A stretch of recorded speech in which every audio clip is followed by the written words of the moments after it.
Memphis, Tennessee.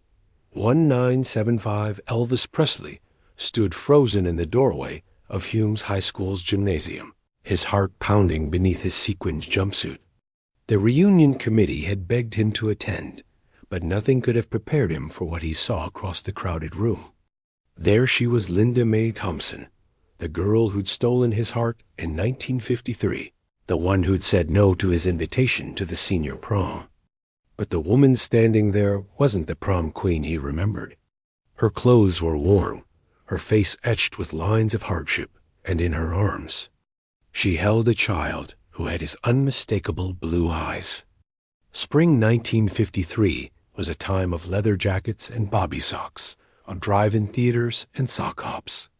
Elvis Aaron Presley was just another shy kid at Hume's High School, carrying his guitar case and nursing dreams bigger than Memphis itself. But there was one dream that seemed impossibly out of reach.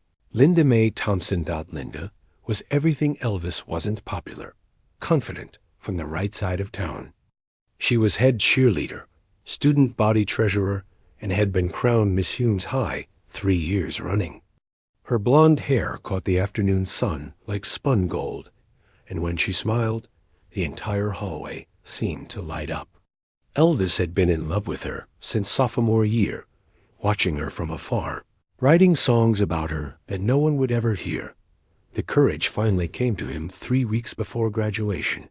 He'd cornered her by her locker, his hands shaking as he asked her to the senior prom. The rejection was gentle but firm. "Elvis, you're sweet, but I'm going with Tommy Richardson. Besides," she'd said with a laugh that wasn't cruel, but still cut deep, "you're just not prom king material, honey." Tommy Richardson was the quarterback, son of the bank president, destined for college and success. Elvis was the truck driver's son who sang in church and dreamed of making records. The contrast couldn't have been starker. That night, Elvis sat on his front porch with his guitar, picking out a melody that would later become the foundation for Heartbreak Hotel. His mother, Gladys, found him there at midnight, tears in his eyes. "That girl don't know what she's missing, baby," she'd whispered, but Elvis knew better. He knew exactly what Linda was missing, and it wasn't much. 3 months later, Elvis made his first recording at Sun Studio. By the time their 5-year reunion rolled around in 1958, he was already climbing the charts. Linda had married Tommy right after graduation, and Elvis was too busy touring to attend. By the 10-year reunion, he was the king of rock and roll, but Mae Richardson had moved to California with her husband and 2 children. The years passed like hit, records fast and full of noise. Elvis conquered the world, but he never forgot the girl with the golden hair who'd shown him that some dreams were meant to break your heart before they could make you a star. The phone call came on a Tuesday in March 1975. "Mr. Presley? This is Janet Mills from the Hume's High Class of '53 Reunion Committee. We'd be so honored if you could attend our 22nd reunion. It's going to be held right here at the school May 15th. Elvis almost said no. Graceland felt like a fortress these days, protecting him from a world that had grown too complicated, too demanding. But something in Janet's voice, a warmth that reminded him of simpler times, made him pause. Will everyone be there?" he asked, and he didn't have to say Linda's name for Janet to understand. "We're still reaching out to people, Mr. Presley, but we're hoping for a good turnout." 2 months later, Elvis stood in front of his bathroom mirror at Graceland, adjusting his collar for the 10th time. The white jumpsuit felt too flashy for a high school reunion, but it was who he was, now the king, not the nervous teenager who'd been rejected at these very same lockers 22 years ago. The gymnasium had been decorated with blue and gold streamers, their class colors. Banner reading Class of '53, still rockin' after all these years, hung over the basketball hoop where Elvis had once been too shy to play. The moment he walked in, the crowd parted like the Red Sea. Cameras flashed, hands reached out, voices called his name. But Elvis only had eyes for one person. She stood by the refreshment table. Older now, her golden hair faded to honey brown and pulled back in a simple ponytail. The cheerleader's confidence had been replaced by something quieter, more worn. She wore a simple blue dress that had seen better days, and when their eyes met across the room, Elvis saw something he'd never expected to see in Linda Mae Thompson's face, fear in her arms. She held a little boy who couldn't have been more than 6 years old. He had dark hair like his mother, but his eyes were unmistakably Presley blue. The reunion noise faded to nothing as Elvis crossed the gymnasium floor, each step carrying him back through time and forward into a truth he wasn't prepared to face. "Hello, Linda Mae." His voice was softer than she remembered, lacking the commanding presence that had made him famous worldwide. Standing there in the high school gymnasium, he wasn't the king of rock and roll, he was just Elvis, the boy who'd asked her to prom and been turned away. "Hello, Elvis." Her voice trembled, and the child in her arms stirred, looking up at the man in the white jumpsuit with curious blue eyes. This is Michael." The world seemed to stop. Elvis stared at the boy, seeing his own childhood features reflected back at him. The resemblance was undeniable, the shape of his face, the curve of his lip, and especially those eyes that had looked back at him from mirrors and magazine covers for 20 years. "Linda Mae, I think we need to talk." They found privacy in Mr. Henderson's old English classroom, the same room where Elvis had struggled through Shakespeare while dreaming of music.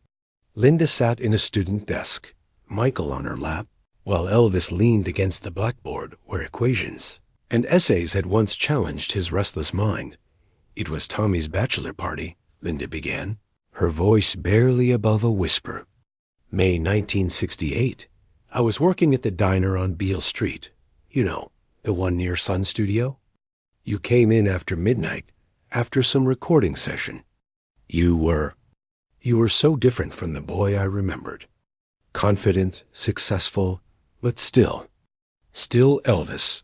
The memory came flooding back to him. He'd been working on what would become the '68 comeback special, feeling lost and searching for something real in a world that had become all flash and no substance. The diner had been empty except for a tired-looking waitress with familiar eyes. "We talked until sunrise," Linda continued. "About high school, about dreams, about all the things that might have been different. You were so kind to me, Elvis. When Tommy deployed to Vietnam, when the bank foreclosed on his father's business, when everything I thought was secure just disappeared. Why didn't you tell me?" Elvis asked, though he already knew the answer. Linda's laugh was bitter. "Tell Elvis Presley that the girl who rejected him in high school was pregnant with his child? After that one night when I was vulnerable and you were lonely? I couldn't. I was married. You were Elvis. I figured Tommy would come back from the war, never know the difference, and we'd raise Michael as our own. But Tommy didn't come back." "No," she whispered. "He didn't come back."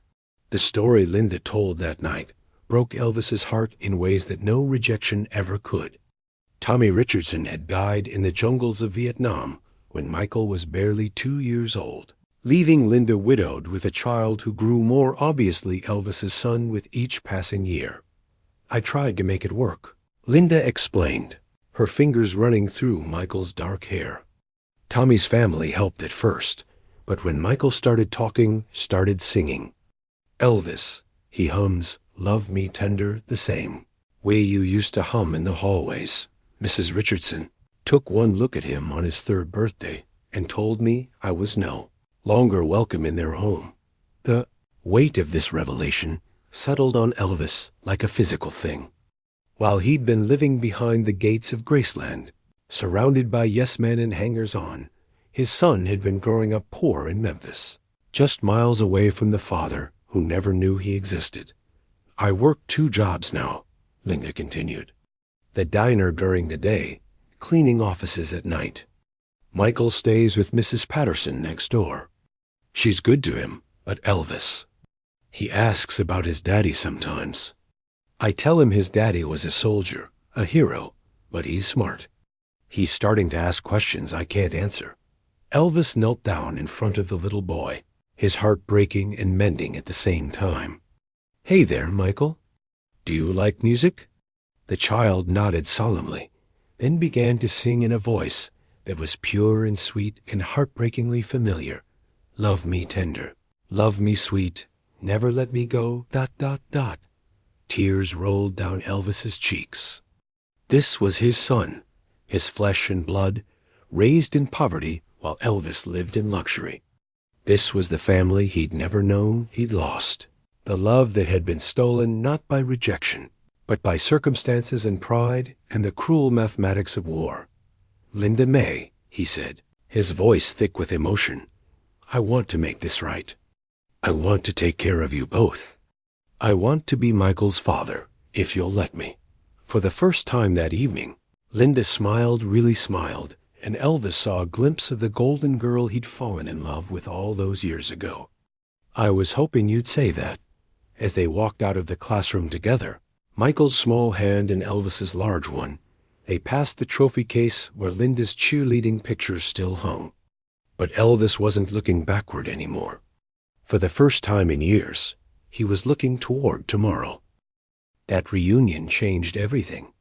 Within a month, Elvis had quietly moved Linda and Michael into a house near Graceland, far from the prying eyes of the media, but close enough for daily visits. He legally adopted Michael, giving him the Presley name and all the love he'd stored up for 22 years. The boy who'd been too shy to ask for a dance became the man who finally learned that some of life's greatest gifts come wrapped in second chances. And Linda Mae, who'd once thought Elvis wasn't prom king material, discovered that sometimes the best kings are the ones who know how to love. What do you think happened next? Share your thoughts in the comments below about how Elvis's secret family changed his life for Eve.